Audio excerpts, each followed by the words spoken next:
Yoojeong Oh is the Aberdeen portfolio manager of the India Fund and an investment director on the Asian Equities Team at Aberdeen. And she is based in Singapore, but we're fortunate to have you here in New York. Thank you so to much. share your thought with us. So, of course, this is so timely. Just had the elections in India, and Modi was reelected, but I think by a slimmer margin than many people had expected. I mean, how do you think that election will impact the investment landscape in India? Yeah, you're absolutely right. So I think this is the first time he's had to put together a coalition government. So perhaps some of the big block reforms might take a little bit longer. There might be a little bit more friction to get these passed.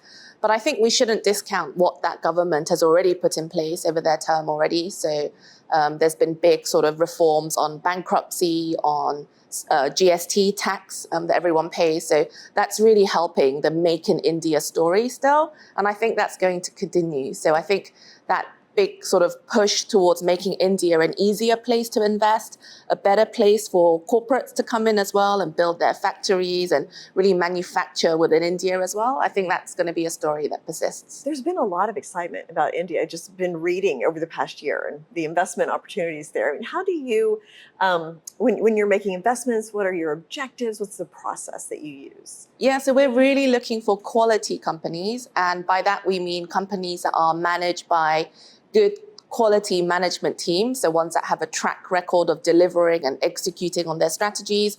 But of course, we also want businesses that are operating in structural growth themes. So we're looking for companies that can play into that rising middle class story. So companies like Prestige, for example, which is a real estate company, and really benefiting from that demand for affordable housing. So companies that can play people's desire to move into better accommodation, also companies that play into capex themes, because of course, building India is a big theme as well. So we play that through cement companies that supply raw materials to the building of bridges and roads, hospitals, schools. But we also buy companies like Power Grid of India, which is like the national grid transmission network. And they're helping to electrify India and meet those goals as well. So really a very diverse range of companies that we can find, all, going towards that trend, really trying to invest in that trend of the growth that we see in India. So I think there's a lot of scope for investors to find companies that give you capital return over a long period of time. So clearly you think more growth ahead for India, and there's a lot of favorable demographics as well. As you mentioned, the middle class, highly educated. Are there specific segments of the India Fund that you would say is poised for growth more than others? Yes, I think India is really home to some of the world's best companies. And I think if I look at sectors, and like we discussed, there's the housing side, there's the banking side. We want to improve financial inclusion for all this masses of population as well. I think what we forget is that India is so varied. So it's many states making up the one country. There's lots of different languages. So even if a bank wants to improve their financial inclusion and really reach out to people in some of the more outskirt areas of India, then you've got to think about the different languages, the different consumer preferences.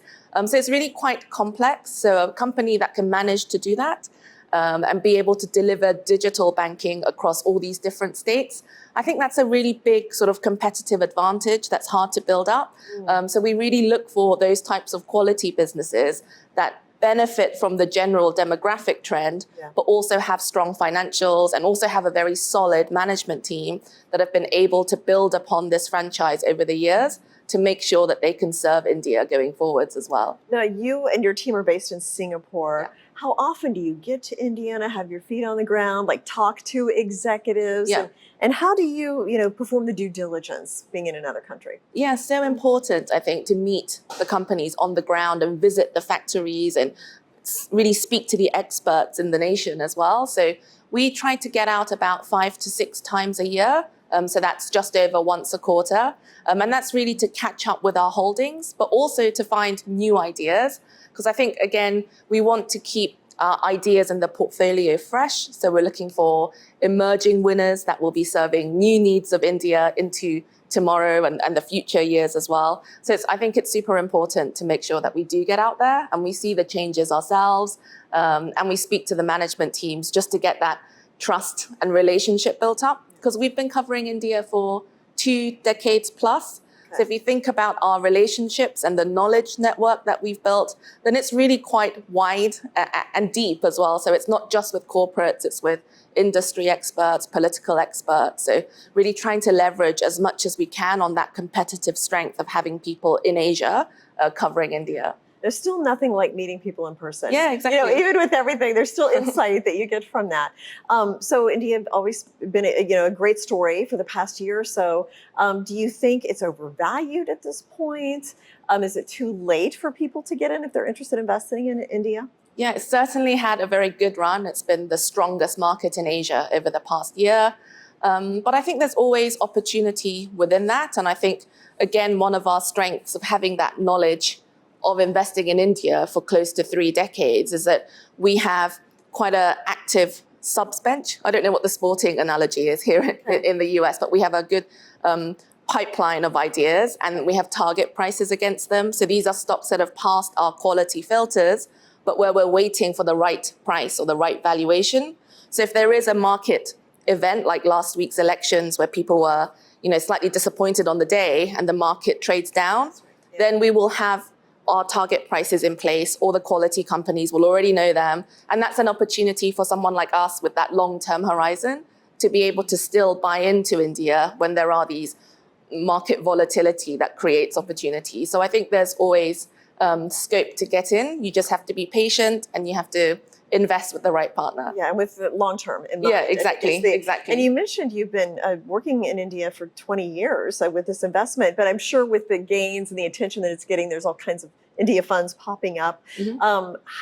What separates Aberdeen and in particular a closed-end fund? Why is that a good option?